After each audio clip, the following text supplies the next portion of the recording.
আমি গেলাম। কই যাবি তুই? আমি আন্দোলনে যাইতেছি। তোর আন্দোলনে যাইতে হবে কেন? মা, আমরা সবাই যদি ঘরে বসে থাকি তাহলে আন্দোলন কিভাবে চলবে? তুই কি স্টুডেন্ট, তুই আন্দোলনে যাবি? তোর পড়াশোনা শেষ হয়ে গেছে সেই কবে। তোর এখন আন্দোলন যেতে হবে না।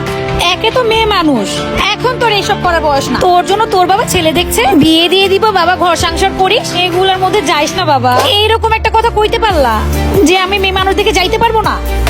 শোনো মা, যারা শহীদ হয়েছে তারাও তো কারো না কারো সন্তান ছিল। কেন বুঝতেছ না তুই? এই তুলির বাপ দেখো কি বলে। আপুকে যখন তোমরা যাইতে দিবা না, আমি যাব আন্দোলনে। আমি তো ছাত্র, আমার তো পড়াশোনা শেষ হয় নাই। তুই যাবি? মা, আমার ছোট ভাই যেখানে যাবে আমি তো ওইখানে যাবই, কারণ আমি আমার ছোট ভাইকে আমার জীবনের থেকে বেশি ভালোবাসি। আন্দোলনে যাবি তোরা? তোদের আন্দোলন টান্দোলনে যেতে হবে না। সবচেয়ে বড় কথা হলো, এটা শুধু এখন ছাত্রদের আন্দোলন না, এটা আমাদের সবার আন্দোলন। এতগুলো ছাত্র ওইখানে গিয়ে শহীদ হয়েছে মা। এই বিচার আমরা কেন চাইবো না? এই বিচার আমরা চাই।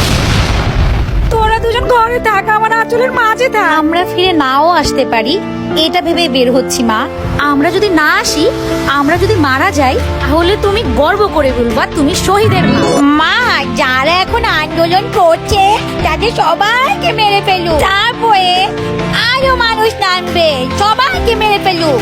মারতে মারতে যখন দেশ খালি হয়ে যাবে, তখন স্বৈরাচারীরা কি একা দেশে থাকবে? না, এটার পতন হবে, এটার শেষ আছে। তুলির মা, আমাদের ছেলে মেয়েগুলা বড় হয়ে গেছে, বুঝতে শিখে গেছে কোনটা ভালো কোনটা মন্দ। যারা শহীদ হয়ে গেছে তারা তো শহীদ।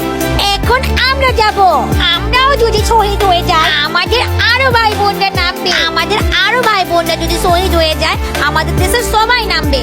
বাবা, মা, তোমরা আর না করো না প্লিজ। আপুকে আর আমাকে যেতে দাও।